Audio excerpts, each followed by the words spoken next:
Talo fatu ile Baia lasi wa fia poto mai no nei tai au. Ile suafa manu malo Yesu Keriso le au le kalesia. Whawheloa I mawhātalo fatu ai le paia wa saunei. Whawheloa I whapitoa le tamai a le vau. Ai maiseo le nofo alo. O uso na tuangane o le tinai a savani. O wo mai masani. Ya teina ne foi nisho whaiona mafuta mai. Whiso aonga ma nisi foi malo le ainga whaiao. O wo mai masani. Paolo tau le langi.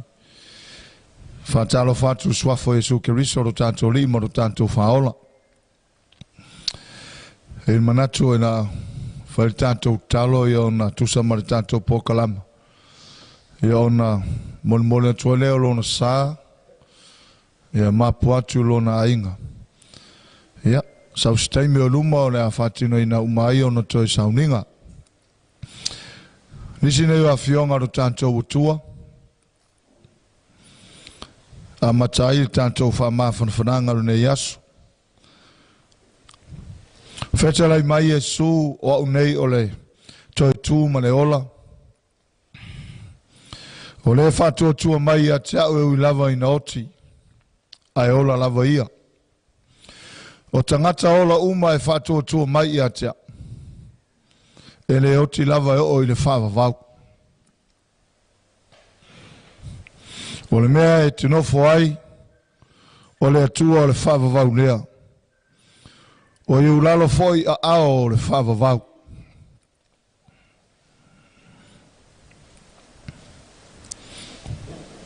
O tātou māsani aso whapenei. O aso e tau au na mui titi ai la mepo so tātou whamoe moe. A tātou manatu I a fionga ro tātou li. O na maua leo so tātou mawhanawhana o la Yesu Keriso. Tangata ola uma ma tangata soifua e whaatua tua atu I a te ia. E uia ina oti peo le neita e au tātou wangai ailo na tino. A fe mai Yesu e ola pea le tangata whaatua tua lea. O tangata ola uma e whaatua tua atu I a te ia. Fe mai Yesu e le oti e o le whaavavau. Whailea mo tātou toa. Whailea mo tātou whaamawhanawhananga. Tātou te ioi ai ana upu whaamawhanawhana. A wae le aise ise lata lata ia I tātou yaso whapenei. Se vangana lo tātou alii. Lo tātou watua. Ma le anganga o le whesoswani, le anganga o paia o le anganga o whaamawhanawhananga. Alo whamai le atua I amatanga o tō sauninga o le tātou tina, tamaitai whai a onga. Ia po le tausi ia sa vali.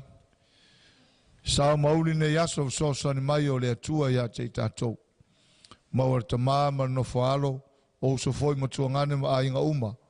Le maa whanawhana o lo tātou atua. Se o tātou talo. Le atuae, le ali o le ola, o le ua whaatoi lalo ina ai le oti. O le ua whaatoi lalo ina ai pua ngā, malangona, mati ngā o le oti.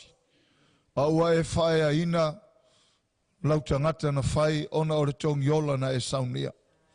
Wa mātou whalata lata atu I a te oe, a wāua mātou loa le eise isi. Wa naola ua whio lava I tu waso whapenei.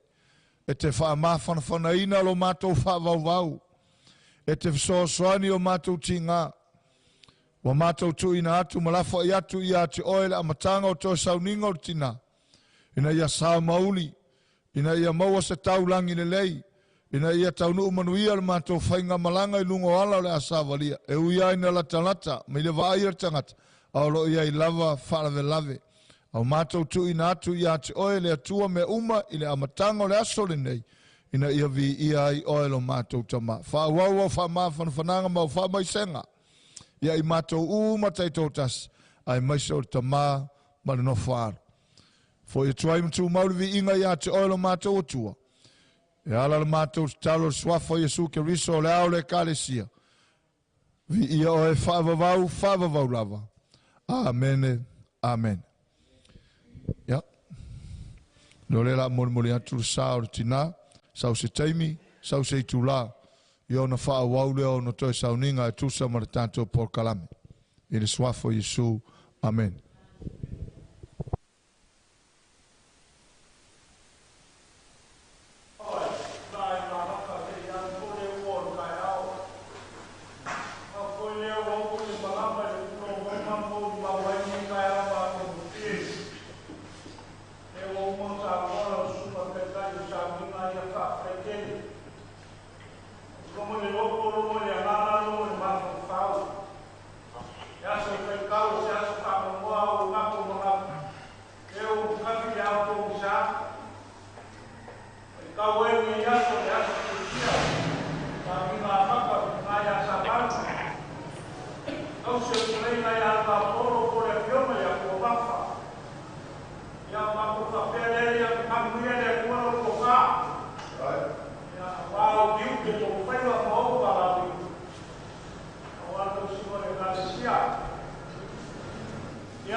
Saunia, e ufisau nei, on sa le afina mea, to mawhao, mori atu non sa, e on toi sauninga nei as.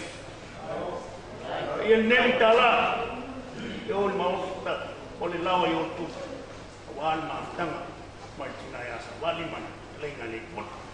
On ial da tuas.